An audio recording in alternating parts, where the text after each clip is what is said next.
Hola, ¿qué tal estás?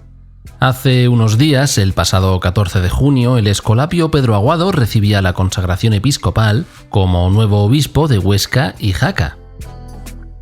A propósito de ello, Vida Nueva nos acerca esta semana al hecho de que durante el pontificado de Francisco, y ahora también en el de León XIV, se ha incrementado el número de obispos que pertenecen a órdenes religiosas. Desde el Concilio Vaticano II hasta hace unos años, Roma había mirado con cierta suspicacia a los sacerdotes de congregaciones religiosas y se generaron algunas fricciones por diferencias en el aterrizaje de lo conciliar. A día de hoy, sin embargo, parece que esa situación ha quedado atrás, dando pie a una oportunidad excelente para apreciar y valorar la enorme diversidad eclesial y también para dejar atrás viejos sueños de homogeneización episcopal. Si te quedas conmigo, le vamos a dedicar los próximos 30 minutos a razonar sobre mitras, solideos y otras cuestiones relacionadas. Soy José Antonio y te doy la bienvenida al 210º episodio. El podcast de Vida Nueva.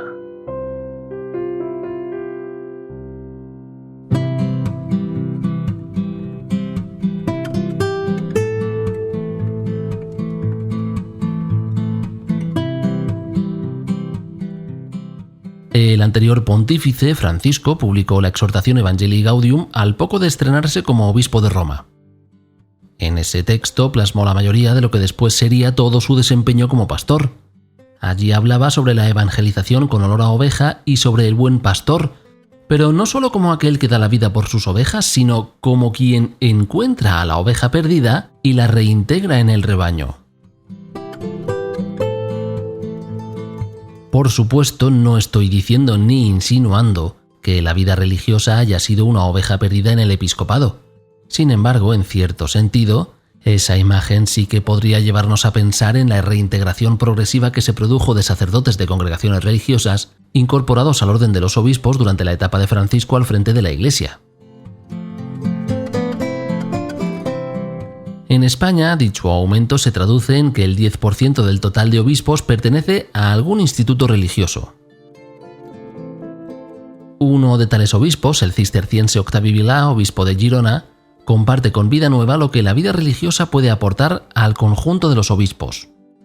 Pues fundamentalmente lo que constituía mi vida como monje, ¿no? Hasta ahora, hasta hace un año más o menos, que es el contacto con la palabra de Dios, una vida de oración y una vida bastante pautada, ¿no? Y además un espíritu de servicio, porque al vivir en comunidad, esa característica del espíritu de servicio y de esta manera de obediencia, ¿no? a lo que se me encarga en cada momento, pues igual es un poco más acentuado que en los sacerdotes diocesanos. Y quizás eso haya sido un poco el motivo con el que el Papa Francisco ha nombrado tantos religiosos, que tampoco no es tanta novedad, porque en su momento San Juan Pablo II también había nombrado varios religiosos, también obispos, ¿no?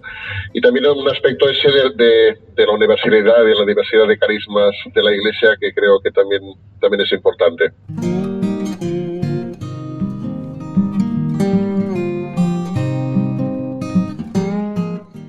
Ante la falta de representatividad religiosa en los obispos del pasado, podríamos preguntarnos por los motivos de tal ausencia. Y en cierta medida, quizás parte de la respuesta se encuentre en el peso ejercido por algunos de los concordatos firmados entre la Santa Sede y los diferentes países. Por ejemplo, el acuerdo de 1851 entre España y la Sede Vaticana seguía manteniendo la capacidad del gobierno del país para proponer ternas de nombramientos episcopales, lo que hacía que las recomendaciones se plagasen de amistades de los políticos de turno. Y puede que, por sus carismas específicos, las órdenes religiosas no se contasen entre los mejores amigos de cada uno de los regímenes que gobernó el país.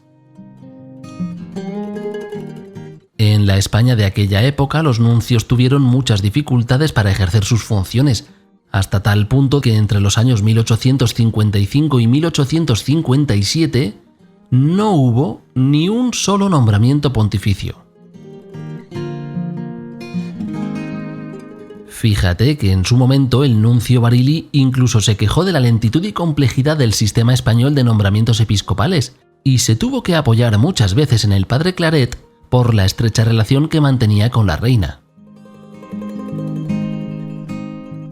Los tiempos actuales son distintos. La dificultad en las ternas puede venir desde otros ángulos. Además, dicha dificultad no queda siempre de la parte que realiza el nombramiento, sino que también reside en la parte nombrada. Recibir el encargo de pastorear una diócesis no es algo que se pueda procesar en 2 o 3 minutos. Octavi Vilá le dice a Vida Nueva cómo experimentó el hecho de tener que abandonar la vida comunitaria tal como la conocía en el monasterio.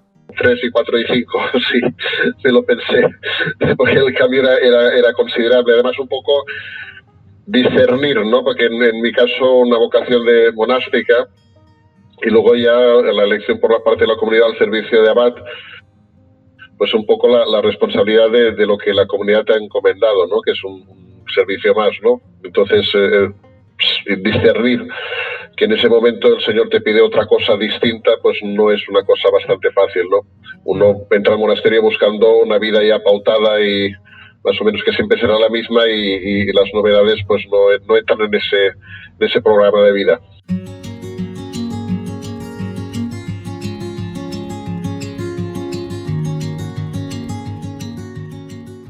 Regresando otra vez a mirar un poco la historia, nos damos cuenta de que durante los reinados españoles de Felipe III y Felipe IV en los siglos XVI y XVII, el número de religiosos y religiosas aumentó muchísimo.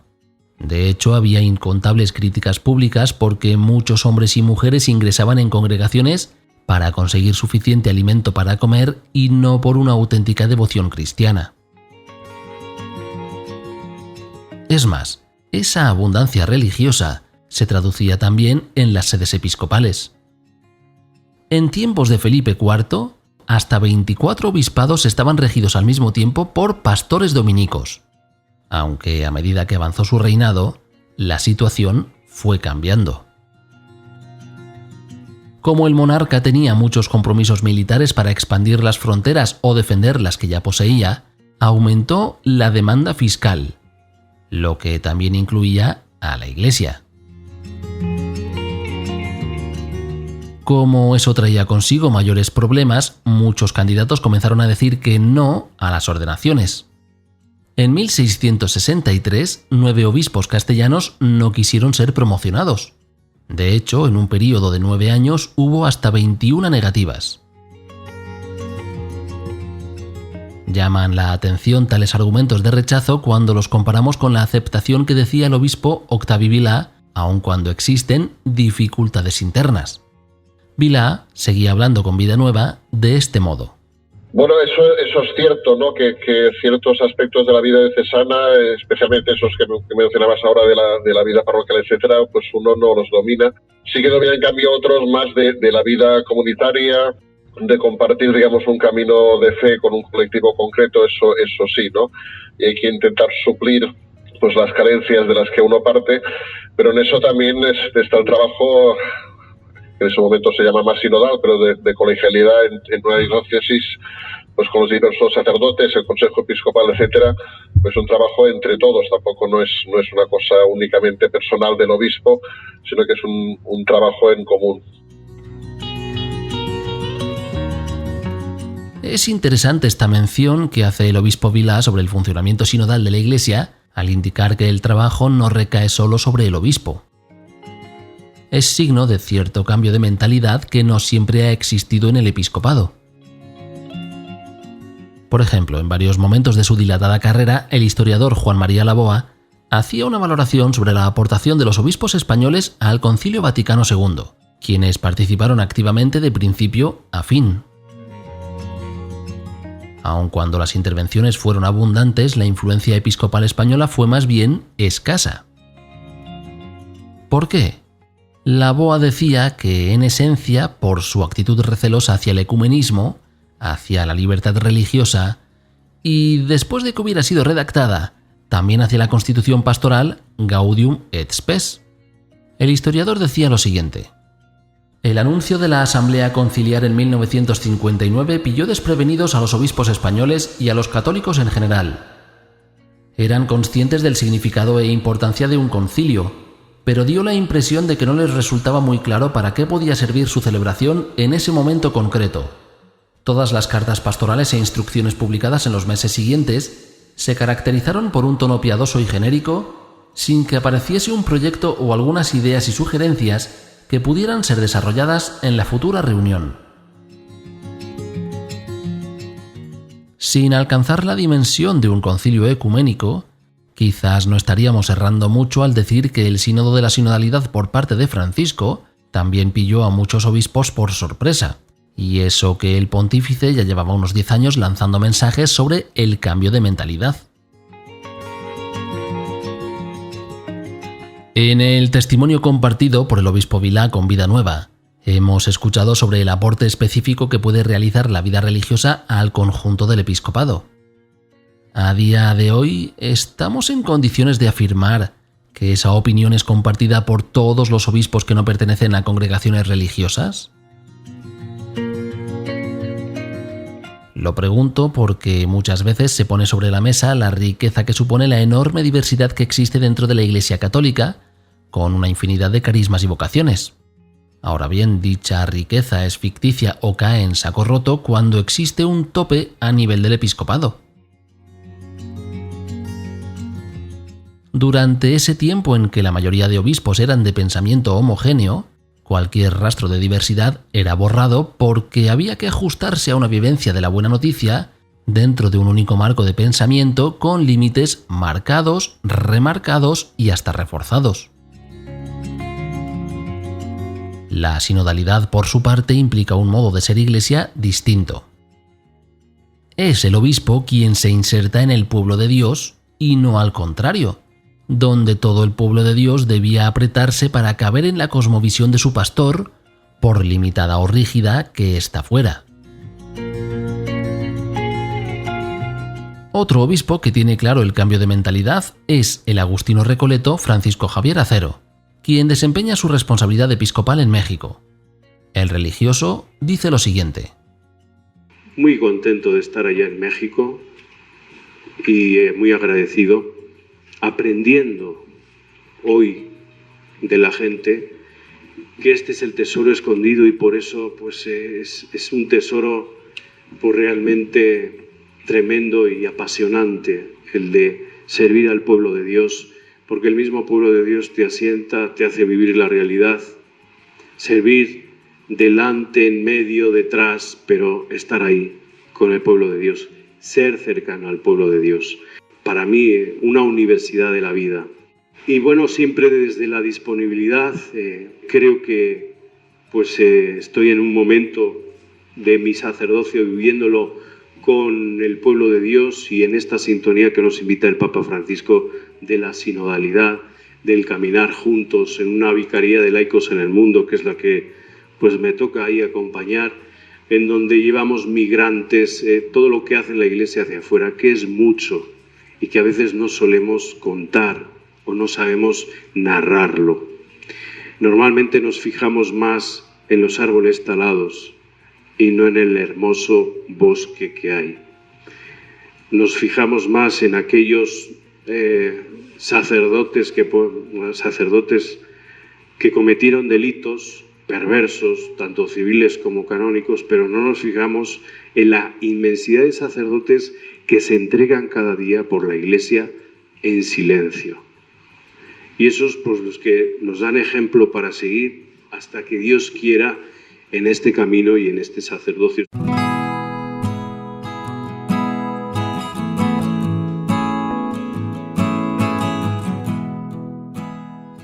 Este último es un punto muy interesante.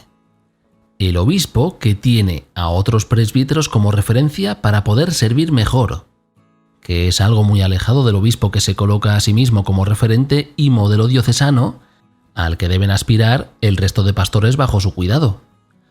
Aunque ejemplos de estos últimos también los hay.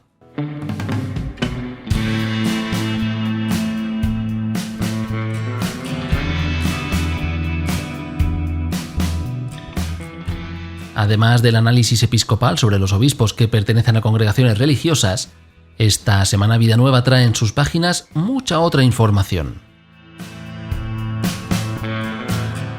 Cáritas Diocesana de Valencia ha sostenido hasta el momento a casi 17.000 familias tras la catástrofe de la Dana. El presidente de los obispos españoles, Luis Argüello, ha pedido al presidente Pedro Sánchez la celebración de elecciones. La Iglesia española está mediando entre varios partidos políticos para reactivar la iniciativa legislativa popular sobre personas extranjeras. La desaparición de la valla entre Gibraltar y España es analizada desde la perspectiva de la buena política que decía el Papa Francisco en Fratelli Tutti. Hay muchas más noticias, claro. Para poder disfrutar de ellas, considera ahora suscribirte anualmente a Vida Nueva.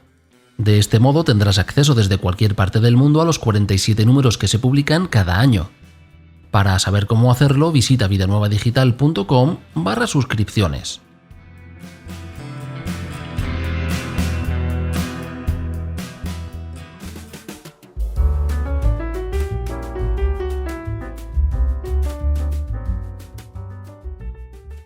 Otro obispo que pertenece a una congregación religiosa es el escolapio Pedro Aguado, quien recibió la orden el pasado 14 de junio. Su lema episcopal es «Sé de quién me he fiado», y él mismo explica su elección de este modo. Esta frase me ha acompañado a lo largo de toda mi vida, en todas mis decisiones y ante todas las responsabilidades que se me han pedido. Y nunca olvidéis que el lema del obispo no es solo para el obispo, es para todos, para que todos crezcamos en lo que dice ese lema. La frase completa dice: sé de quién me he fiado y sé que tiene poder para ayudarme a llevar hasta el final el encargo que me da. He experimentado esto siempre y confío en que lo seguiré viviendo del mismo modo.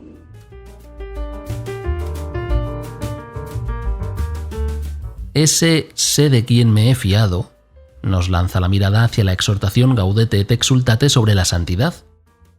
Entre los números 25 y 31, el texto ilumina la actividad cristiana como espacio al que mueve el Espíritu Santo, y dice así: ¿acaso el Espíritu Santo puede lanzarnos a cumplir una misión y al mismo tiempo pedirnos que escapemos de ella o que evitemos entregarnos totalmente para preservar la paz interior?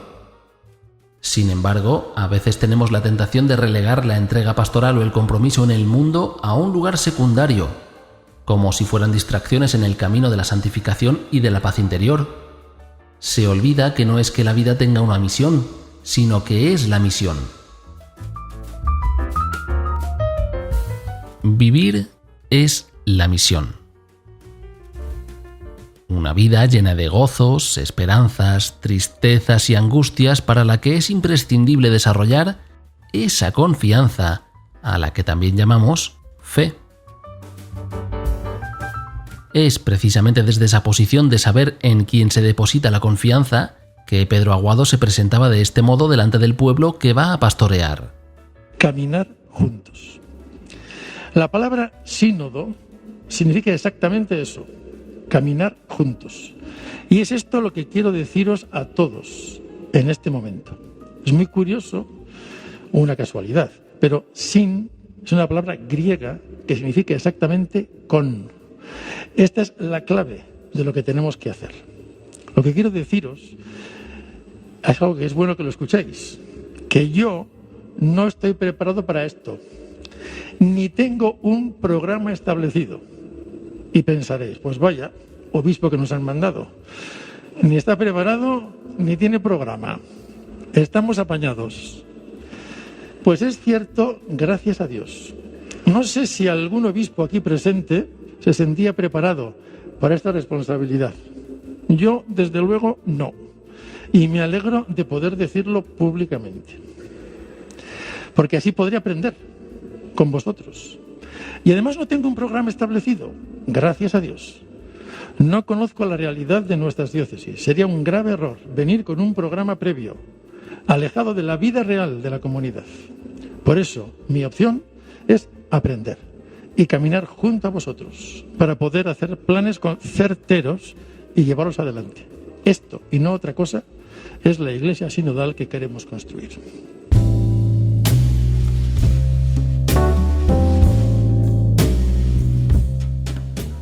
No hacer planes de antemano. Y además decir en público que no se sabe cómo se va a acompañar a la diócesis que se tiene encomendada, podría resultar riesgoso si se analiza desde una óptica episcopal similar a la que mencionaba antes, esa que pasa por tener al obispo como centro y acción de todo, como maestro de cualquier materia humana y como censor de cualquier desviación, no por herética, sino por no ajustarse a sus preferencias concretas. Creo profundamente en el valor del mensaje del Evangelio. Estoy convencido de que Cristo Jesús es la respuesta a las preguntas más profundas del ser humano y de que su propuesta cambia por completo en nuestra vida y la abre a la plenitud. Creo que la misión de la Iglesia es transmitir este mensaje a través de un testimonio creíble, auténtico y humilde. Y creo que no hay nada más apasionante que dedicar la vida a algo más grande que tú. Esta es la fe y en ella creo y os invito a creer. Creo en una Iglesia sencilla, apostólica, misionera, sinodal, capaz de asumir para ella las prioridades del Evangelio. Una Iglesia que no piense en sí misma, sino en aquellos a los que es enviada. Una Iglesia capaz de suscitar en los jóvenes el deseo de Evangelio. Una Iglesia para todos, acogedora y abierta al mundo en el que vivimos. Una Iglesia que tenga clara su identidad y su mensaje, pero que entienda que en ningún lugar de su identidad aparece la exclusión de nadie o la exigencia de perfección para formar parte de ella. Una Iglesia que se sienta pecadora y que sea feliz de saber que Cristo vino por los pecadores, porque no tienen necesidad de médicos los sanos, sino los enfermos. Creo en el apasionante reto de construir esta Iglesia.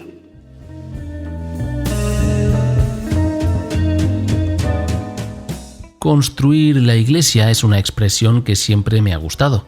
Me parece que contiene en muy pocas palabras gran parte de la esencia cristiana.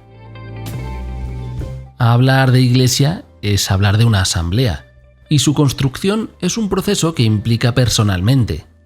No basta con ser, sino que al construir se ejerce un discipulado activo y desde la colaboración se llega al diálogo y viceversa. Aún así, no es tarea fácil, y lo sabemos ahora de la misma manera que se sabía en el siglo XIII. Por ejemplo, las leyes que se promulgaron durante el reinado de Alfonso X el Sabio advertían sobre esos clérigos que no lo son por vocación, sino por otras motivaciones distintas. A los pastores de aquella época se les advertía que no podían tener barraganas ocultas, es decir, mujeres secretas. Eso sí, la misma ley relajaba un poco la norma al indicar que si el obispo decía que el infractor podía seguir administrando los sacramentos, la feligresía tenía la obligación de seguir acudiendo a él para recibirlos. Y pensando sobre esto, me preguntaba yo si acaso esas leyes podrían haber estado en el origen de las decisiones episcopales de no apartar a abusadores de sus responsabilidades o de trasladarlos de un lado a otro sin incorporar otras medidas. Al fin y al cabo, aquellos textos legales del medievo ya hablaban sobre clérigos que se trasladaban maliciosamente de un obispado a otro, siendo algunos de ellos homicidas, estando desacreditados o habiendo cometido delitos que les impedían decir misa. Quizás pueda parecer una nimiedad, pero el hecho de que un determinado obispo pertenezca a una orden religiosa podría actuar como amortiguador de ciertas conductas delictivas o poco compatibles con el servicio de su responsabilidad. ¿Por qué? Bueno, tan solo la particularidad de la vida comunitaria ya proporciona un colchón emocional y un punto de regulación de mucho peso. El presbítero que cuando termina el día regresa a una casa que no comparte con nadie está mucho más expuesto a situaciones que quedan fuera de la vista comunitaria. Precisamente sobre esa pertenencia a un carisma hablaba Pedro Aguado el pasado 14 de junio. Sabéis que soy religioso escolapio, hijo de un santo de esta tierra aragonesa, San José de Calasanz, Con él aprendí a creer en los niños, que son los dueños de las llaves del reino de Dios. Con él aprendí a creer en los jóvenes, portadores de sueños y convicciones, que hay que saber acompañar para que nunca crean que ellos son la medida de sus propios proyectos, sino que hay alguien mayor que no solo les puede inspirar, sino que les puede acompañar.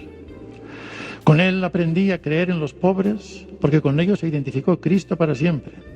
Con él aprendí a creer en la comunidad, en el seguimiento de Jesús, en la educación, en la diversidad vocacional, en la lucha diaria, para llevar adelante un proyecto de vida y de misión.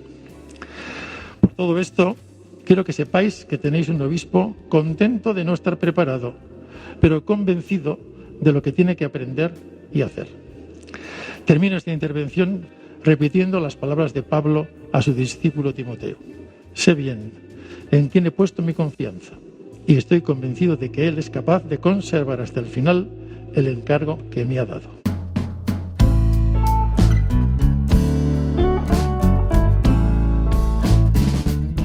Ahora, para encaminarnos al final del episodio, vamos a seguir ese mismo camino de no tener una idea clara sobre cómo ejercer el pastoreo episcopal. A propósito de esto, el cardenal claretiano Aquilino Bocos expone en Vida Nueva 10 rasgos que debería tener un obispo que sea compatible con una iglesia sinodal. 1. Un talante evangélico y evangelizador que proclama con audacia y la celebra como anuncio del reino. 2. Una mirada contemplativa sobre la realidad, con la actitud compasiva del buen pastor que imita a Jesús y es heraldo de la buena noticia. 3. Tiene actitud orante y es maestro de oración, profundamente eucarístico y mariano. 4. Incorpora una triple dimensión de padre, hermano y amigo. 5. Ha de ser pobre, sencillo y amigo de los pobres, lo que implica escuchar el grito de los empobrecidos y gritar con quienes no tienen voz. 6. Es un ministro de la comunión con todos, es decir, con Dios, el Papa, los demás obispos, presbíteros, la vida religiosa y el laicado. 7. Se presenta como servidor a quien la caridad pastoral le apremia. 8. Camina junto a quienes buscan el reino de Dios y su justicia, haciendo propias las causas de los migrantes, marginados y excluidos. 9. Es alguien esperanzado y esperanzador, porque el Espíritu Santo le dilata la mirada y el corazón hasta acoger al mundo amado por Dios y hacerle profeta de la esperanza. 10. Es un verdadero misionero lleno de iniciativa y creatividad para ir más allá en el anuncio del Evangelio. 10 puntos que, en opinión del cardenal Bocos, hacen que un obispo esté alineado con una visión sinodal de la Iglesia. El número 7, por cierto, refleja parte del carisma claretiano de quienes abrasan en caridad por donde pasan. Ahora, antes de cerrar este tema, creo que no está de más hacer mención de un libro de 2015 escrito por el pastor anglicano Paul Avis, donde desarrolla y especifica las características que debería tener un obispo de la Iglesia anglicana. Su título es Becoming a Bishop. Quizás te sorprenderá saber que, a efectos prácticos, la visión de Paul Avis coincide bastante con la del cardenal Bocos, salvo en algunos aspectos concretos. Por ejemplo, sobre la pobreza evangélica y la cercanía a los pobres, el pastor anglicano no es tan explícito en esa opción por los empobrecidos. Lo cual es llamativo porque los grupos que criticaban al Papa Francisco de introducir el protestantismo en la Iglesia Católica comparten precisamente con esta visión anglicana de Paul Avis cierta o mucha reticencia a la opción explícita por los empobrecidos.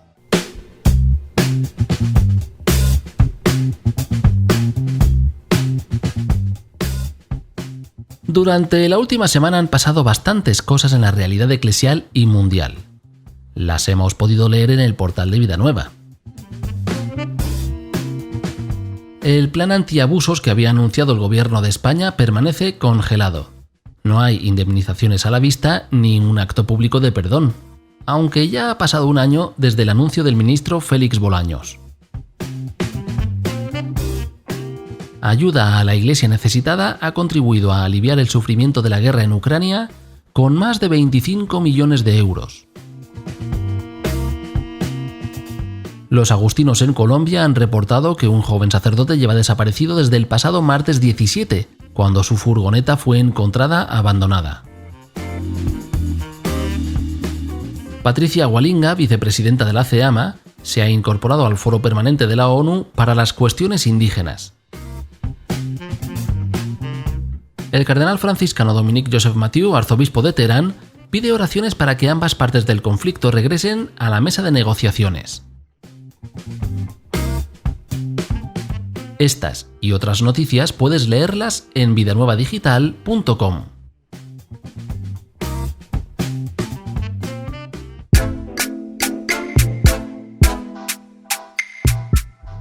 Bueno, pues hasta aquí nos llega el tiempo del episodio. Si has conseguido llegar hasta tan lejos superando la urgencia impuesta por el modelo social que parece regir nuestras vidas, te doy la enhorabuena y te lo agradezco sinceramente. En caso de que hayas desconectado antes de superar los 5 minutos, te agradezco el intento aunque mi voz no te llegue. De cualquier forma, a ti que sigues ahí, espero que te haya gustado el episodio. Es un buen momento para que lo compartas en tus redes sociales. Me despido. Te deseo una feliz semana. Nos escuchamos en 7 días. El podcast de Vida Nueva.